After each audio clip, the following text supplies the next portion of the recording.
Salmo 111, comentário bíblico expositivo, Warren W. Wiersbe. O remanescente judeu que voltou do exílio na Babilônia para Jerusalém não tinha uma vida fácil. Seus vizinhos muitas vezes se mostravam hostis, os oficiais persas nem sempre se dispunham a cooperar, e a situação econômica era complicada. O escriba Esdras e o profeta Ageu descrevem alguns desses problemas em seus livros e ressaltam que os judeus nem sempre foram fiéis ao Senhor e generosos uns para com os outros. E, por esse motivo, Deus reteve a sua bênção. Esse salmo pode ter sido escrito por um dos levitas para lembrar ao povo que deveria colocar o Senhor em primeiro lugar e crer que ele supria todas as suas necessidades. O salmo seguinte descreve as bênçãos que Deus concederá àqueles que verdadeiramente o temerem e fizerem sua vontade. Os dois salmos são acrósticos. Cada linha começa com a letra sucessiva do alfabeto hebraico. Os salmos 9, 10, 24, 34, 37, 119 e 145 também são acrósticos. É possível que esse estilo especial de escrever, usando a organização alfabética, ajudasse o povo a memorizar a palavra de Deus. O salmista nos dá 4 instruções a serem seguidas se desejamos desfrutar a ajuda e as bênçãos do Senhor nas situações difíceis da vida. Primeiro, começar com a adoração e o louvor. Salmo 111, 1. Os Salmos 111 e 112, bem como 115 ao 117, são salmos de aleluia, louvai a Jeová, que iniciam ou terminam com a exclamação, louvai ao Senhor. Se não podemos nos regozijar, alegrar com as circunstâncias, podemos sempre nos alegrar com o Senhor. Filipenses 4:4. Esse versículo inicial é, na verdade, uma promessa. Não importa o que possa acontecer, o salmista está decidido a louvar o Senhor. Às vezes, é preciso simplesmente erguer a cabeça, seguir em frente e fazer as escolhas necessárias sem levar em conta como nos sentimos. Porém, o escritor não fica em casa, adorando em particular. Por mais importante que isso seja, também, antes, vai ao santuário e se reúne com outros, pois encorajamos uns aos outros quando louvamos a Deus juntos. A companhia, assembleia, conselho dos justos, é um grupo menor de amigos do salmista que, com ele, fazem parte de uma congregação maior. Todos nós temos amigos na igreja que consideramos mais especiais e, desde que não formemos panelinhas, não há nada de errado em adorar a Deus junto com os mais chegados. O atual movimento de cédulas tem se mostrado bastante proveitoso, especialmente nas igrejas maiores.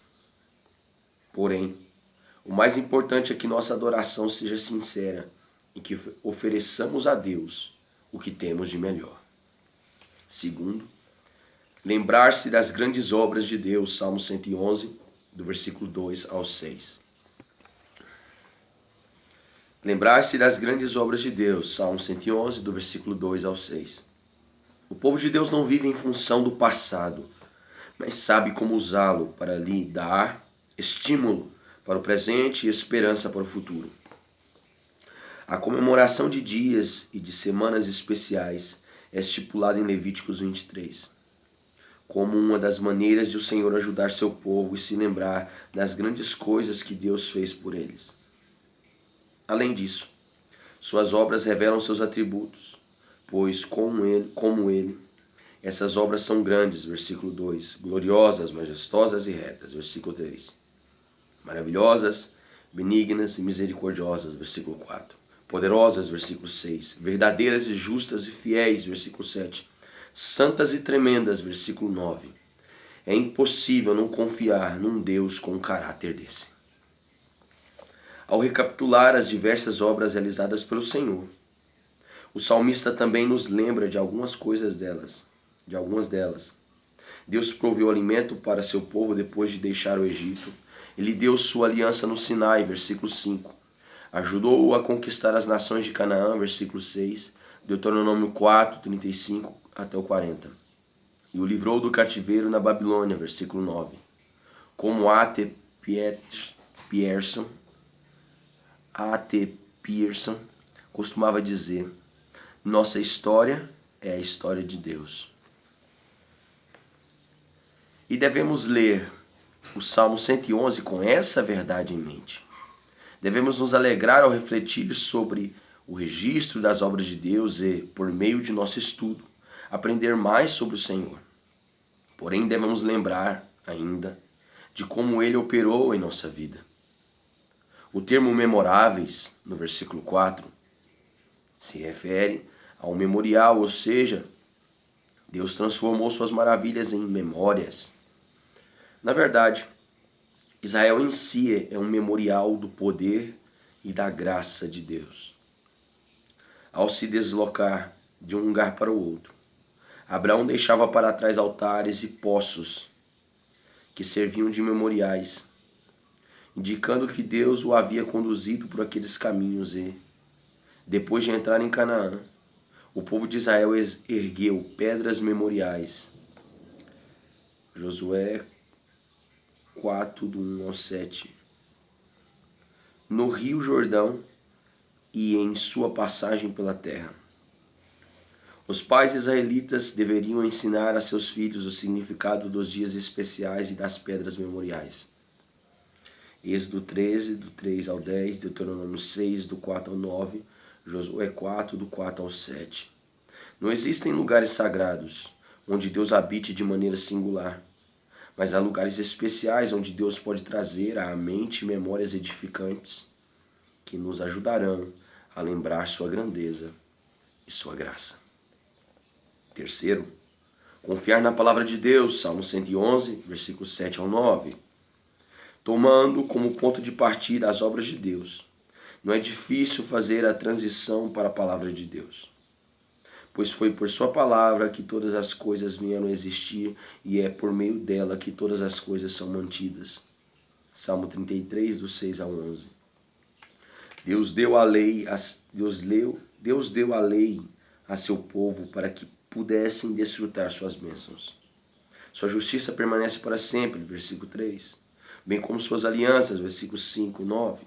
E seus preceitos, versículo 8. Podemos crer na palavra de Deus, pois ela é confiável. Seus preceitos são dados em amor e suas promessas nunca falham. Quanto à aliança que fez com Israel, o Senhor sempre foi fiel a ela. Mesmo quando Israel não cumpriu sua parte, se obedecemos à sua palavra, Deus é fiel em nos abençoar. Se desobedecermos, Ele é fiel em nos disciplinar em amor. Como povo de Deus, somos portadores de seu nome e desejamos glorificar este nome com tudo o que fazemos. Santo e tremendo é o seu nome, versículo 9. Para o povo de Israel, o nome de Deus era tão tremendo que nem sequer proferiam a palavra Jeová, substituindo-a por Adonai, a fim de não blasfemarem inadvertidamente contra o santo nome do Senhor. Que bom seria se o povo de Deus tivesse tamanha reverência pelo nome do Senhor. Quarto, obedecer à vontade de Deus, Salmo 111, 10. A importância de temer ao Senhor e de obedecer à sua vontade é decorrente desse caráter santo e tremendo do nome de Deus. O temor do Senhor é um assunto mencionado com frequência nas Escrituras, especialmente no livro de Provérbios. Não se trata de um medo opressor como o de um criminoso diante de um juiz, mas sim de um temor amoroso e reverente, como o de um filho para com seus pais. Se desejamos compreender as obras e a palavra de Deus, devemos manter esse temor reverente do Senhor, pois essa atitude é a base para recebermos bênçãos espirituais e discernimento.